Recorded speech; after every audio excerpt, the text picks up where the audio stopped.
Hi everyone, it's Nina. I'm back today to show you techniques 1 and 2 of the mixed media morsels that I'm following along with Cat Hand. This is the book that I'm using. It's just a book that I picked up from my local supermarket for £4. We don't seem to have the small composition books that you guys have in the States, so I'd got this, which I thought was perfect because it's got quite thick cardstock inside it, so I haven't got to glue any pages together. So that's what I'm using. It's bigger than the composition books that Kat is using. This measures about 8 by 8. But this is technique number 1, which was the kitchen wrap. Now, first time round, I had quite a bit of trouble with this. I used some cling film, as we call it here in the UK. Put my paint down, put my cling film over the top, and it lived up to its name because cling is what it did. It just completely stuck solid to the paint, and when I tried to peel it up, it just took the paint and the paper away with it. It was just welded, so that had to go in the bin, unfortunately. So this time round, I used a piece of plastic wrap that was covering a magazine that I'd received in the post. You can see here the colours that I used. I used 2 different shades of green, a medium grassy type green, a dark green and a yellow. And although the technique worked really well and the plastic peeled up nicely without sticking, the colours were just absolutely horrible. I peeled it up and I thought, oh my goodness me, what on earth possessed me to choose that colour scheme? And I thought, what am I going to do to pretty it up? Now, I'd watched one of Shannon Green's videos, and I think she'd had a bit of a to-do with hers as well, and she jazzed hers up with some Inca Gold, and that's exactly what I've done here.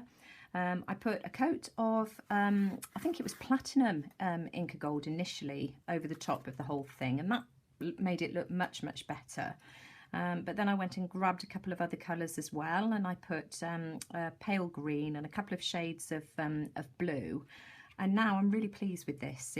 I love the way that it looks. It reminds me of sort of a seascape with sort of land in the background. So that's my technique number 1 with the plastic wrap, or plastic bag in my case. Then I thought, I wonder what would happen if I did paint with bubble wrap. So I created my own technique. I grabbed a piece of bubble wrap, which I cut to just slightly bigger than the page, painted my page, this time in some more pleasing colours, I have to say, a pink and an orange, plopped my piece of cling film down and again let it dry. And when I peeled it off, it just left the most lovely texture.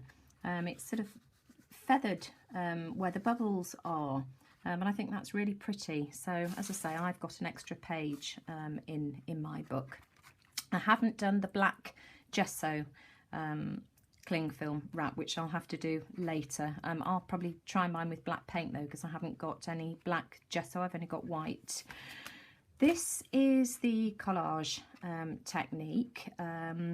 I used a mixture of things here, some book pages, music paper, scrapbooking paper, pieces of envelopes, and the insides of the secure envelopes, some scrapbooking paper, cutouts, punches, all kinds of things. And then put my N on with a Posca paint pen, put my YouTube name, Nina Ribena, on, and a little border around the outside, and that's that.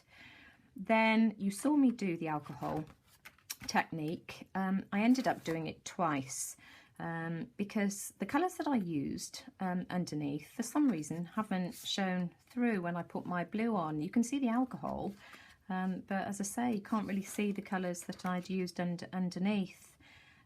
So I must have just chosen the wrong colour scheme there. So I decided to paint a flower on one of the pages, and I'll keep this one blank for whatever Kat's got in mind for us at a later date. So I need to do the glue resist page next, which I'll show you how I get on with that in my next video. I'm also going to decorate the front cover of my book. I shall give it a light sanding, paint it in black, and then I shall use some stickers. I had some stickers printed at my local printers a few months ago. I've got some abstract pieces.